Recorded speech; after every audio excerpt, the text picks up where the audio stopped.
Capital TV Uttar Pradesh देख रहे हैं आप। आज इस स्पेशल स्टोरी में बात होगी समाजवादी पार्टी के दिग्गज नेता आजम खान की, जिनके जेल से रिहाई ने यूपी की सियासत में तूफान ला दिया है। 23 महीने बाद सीतापुर जेल से बाहर आए आजम खान लगातार सुर्खियां बटोर रहे हैं।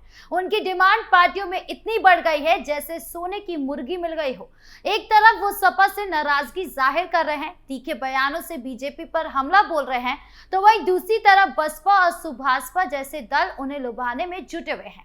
क्या आजम सपा में रहेंगे या 2027 के चुनाव से पहले नया सियासी ठिकाना चुनेंगे?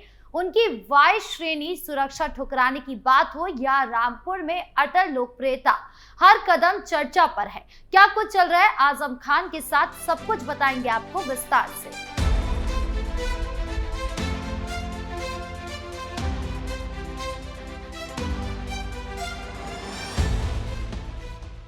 समाजवादी पार्टी के वरिष्ठ नेता और पूर्व विधायक आजम खान 23 महीने बाद जेल से रिहा हुए। उनसे मिलने वालों का तांता लगा हुआ है। अलग अलग राजनीतिक दलों के लोग आजम खान से मिलने उनके घर जा रहे हैं। बीच में खबर चली थी कि आजम खान को बसपा सुप्रीमो मायावती ने पार्टी ज्वाइन करने का ऑफर दिया है। हालांकि आजम खान ने इसमें कोई दिलचस्पी नहीं दिखाई। अब सुहेल देव भारतीय समाज पार्टी यानी सुभाषपा ने आजम खान को पार्टी ज्वाइन करने का ऑफर दिया है। सुभाषपा के राष्ट्रीय प्रमुख महासचिव अरविंद राजभर ने आजम खान को लेकर कहा कि मैं अपने पिताजी यानी यूपी सरकार में मंत्री ओपी राजभर के साथ आजम खान से रामपुर जाकर मुलाकात करूंगा। उन्होंने कहा कि जब मेरे पिताजी ठीक हो जाएंगे उसके बाद हम रामपुर जाएंगे और आजम खान से मुलाकात करेंगे। आजम खान को सुभाषपा ज्वाइन करने का ऑफर देते हुए अरविंद राजभर ने कहा कि अगर वहां आना चाहे तो उन्हें बहुत बड़ा सम्मान दिया जाएगा। उन्होंने कहा कि आजम खान जैसे नेताओं का बाइकॉट नहीं करना चाहिए और उनके साथ संवाद होते रहना चाहिए। अरविंद राजभर ने कहा कि आजम खान जननेता है जिनकी उत्तर प्रदेश को जरूरत है।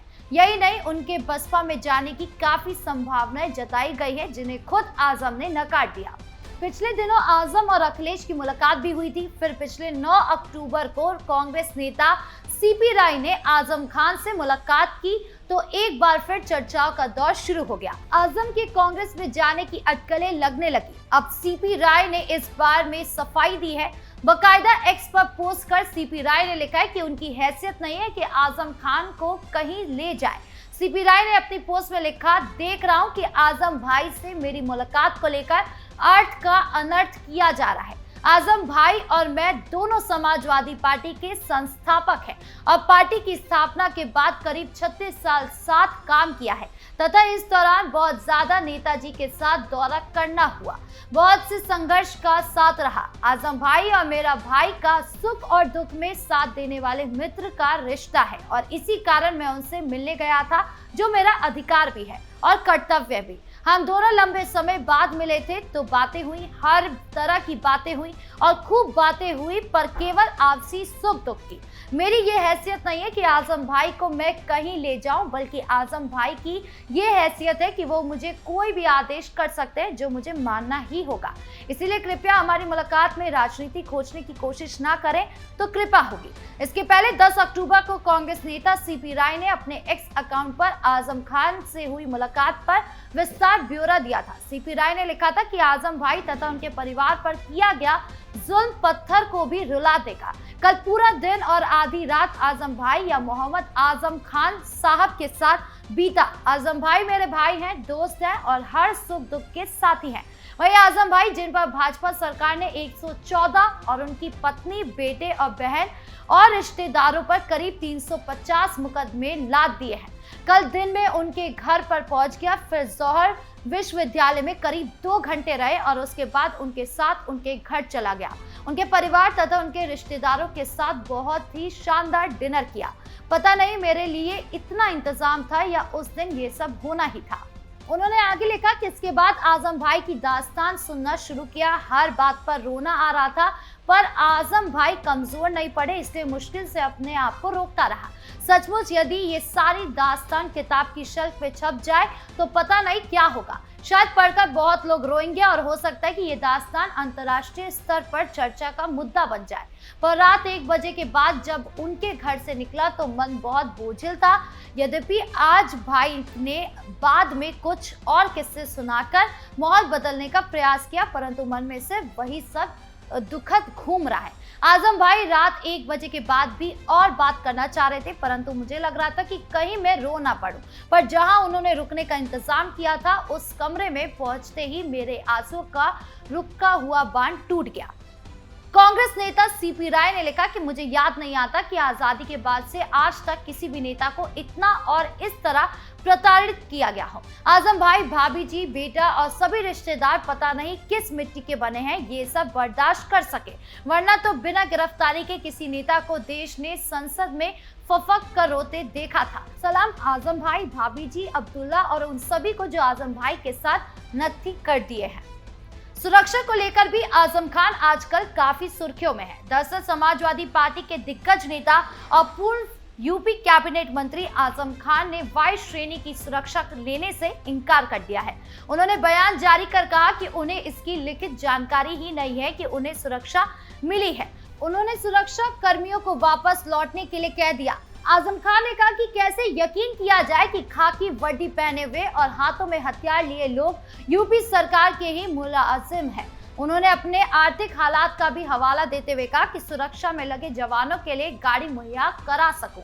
आजम खान ने दावा किया कि वाई श्रेणी में गाड़ी और तेल सुरक्षा देने वाले को मुहैया कराना होता है, लेकिन वो उन्हें नहीं दिया गया है। ऐसे में गाड़ी और तेल के खर्च और लिखित में सुरक्षा की जानकारी उन्हें नहीं मिलती, तब तक सुरक्षा नहीं लेंगे। उन्होंने ये भी कहा कि मुर्गी चोरी के मामले में वो सजायाफ्ता को सुरक्षा देकर कब वापस ले ली जाए, इसका भरोसा नहीं है।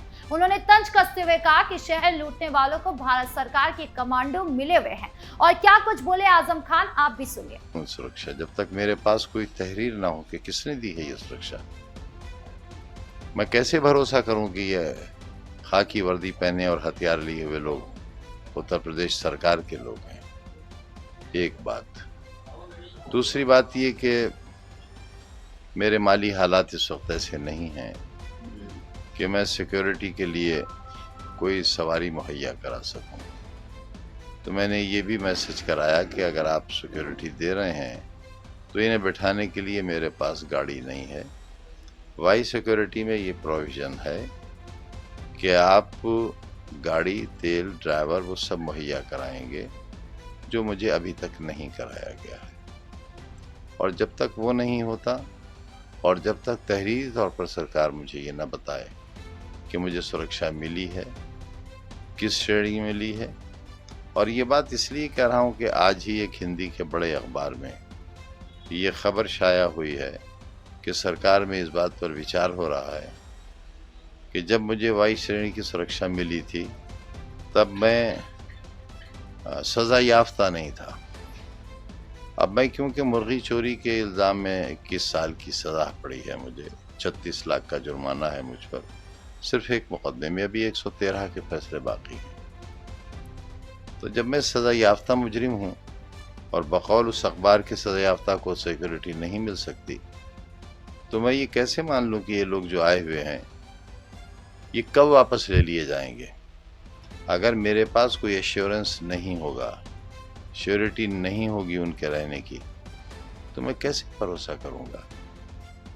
लिहाजा मैं मुंतज़िर हूँ इसका कि जो एक 12 MLA रह लेते हैं और नहीं रहते, उनके पास भी 2-2 गनर हैं और बाज़े लोगों के पास तो जेड सिक्योरिटी ही है। एक 12 MLA हो जाने के बाद भारत सरकार की सिक्योरिटी है, कमांडोज हैं उनके पास। हमारे विरोधियों के पास, जिन्होंने शहर लूट लिया, आबरू लूट ली, जिन्होंने लोकतंत्र लूट लिया, सारी व्यवस्था लूट ली, उनके पास सेंट्रल गवर्नमेंट के कमांडोज हैं इस मुर्गी चोर के लिए। तो कम से कम उतनी सुरक्षा तो मुझे दी जाए जितनी सुरक्षा मेरे विरोधियों के पास है। तरीके से आपके आवास पर सुरक्षाकर्मी तैनात हैं, लेकिन आप जिस तरह से दौरों पर हैं, सुरक्षाकर्मी एक कर्मी, पहरे पर तो सिर्फ एक कर्मी है। और दौरों पर तो हिम्मत ही नहीं है जाने की। बार बार दिल्ली जाता हूँ चेकअप के लिए, फिर जाना है मुझे। अकेले जाता हूँ, अकेले आता हूँ। क्या फर्क पड़ता है? तो क्या फर्क पड़ता है अगर मेरे साथ कोई हादसा पेश आ जाए?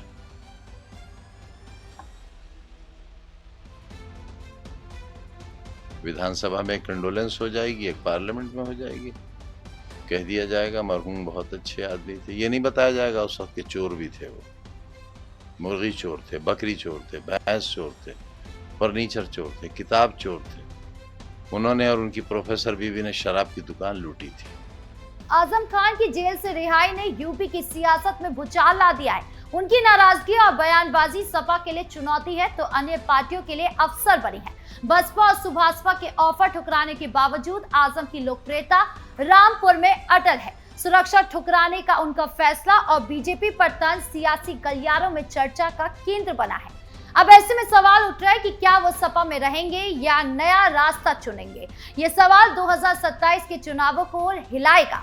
आपकी इस पूरे मामले को लेकर क्या राय है, कमेंट बॉक्स में जरूर बताएं। धन्यवाद।